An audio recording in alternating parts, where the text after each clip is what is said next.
FIFA അണ്ടർ-17 ലോകകപ്പിൽ ടീമുകളുടെ ഗോളടിമേളം. Group ഘട്ടത്തിൽ 250 ഗോളുകളാണ് താരങ്ങൾ അടിച്ചുകൂട്ടിയത്. പ്രാഥമിക ഘട്ടത്തിൽ ഏറ്റവും കൂടുതൽ ഗോൾ പിറന്ന റെക്കോർഡും ഈ ടൂർണമെന്റിന്റെ പേരിലായി.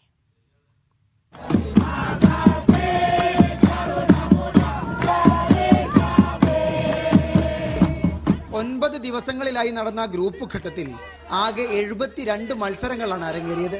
ഇതിലാണ് കുട്ടിത്താരങ്ങൾ 250 ഗോളുകൾ അടിച്ചുകൂട്ടിയത്. ടൂർണമെന്റിന്റെ ചരിത്രത്തിൽ ഏറ്റവും കൂടുതൽ ഗോൾ പിറന്ന മത്സരവും ഇത്തവണ നടന്നു. മൊറോക്കോ ന്യൂ കാലിഡോണിയ പോരാട്ടം. 16 ഗോളിനാണ് മൊറോക്കോ ദക്ഷിണ പസഫിക്കിലെ കുഞ്ഞു രാഷ്ട്രത്തെ കശാപ്പ് ചെയ്തത്. ആരാധകരുടെ ആഘോഷപൂർവ്വമുള്ള പങ്കാളിത്തവും പ്രാഥമിക ഘട്ടത്തെ സവിശേഷമാക്കി.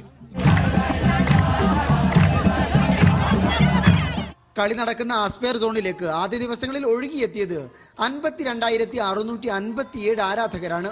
ഫാൻ സോണിൽ നടന്ന സാംസ്കാരിക കലാപ്രകടനങ്ങൾ കാണികൾക്ക് വിരുന്നായി.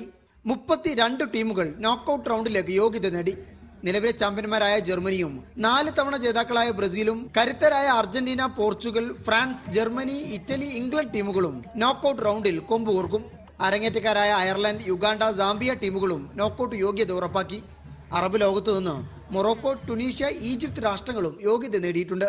Media 1 Doha.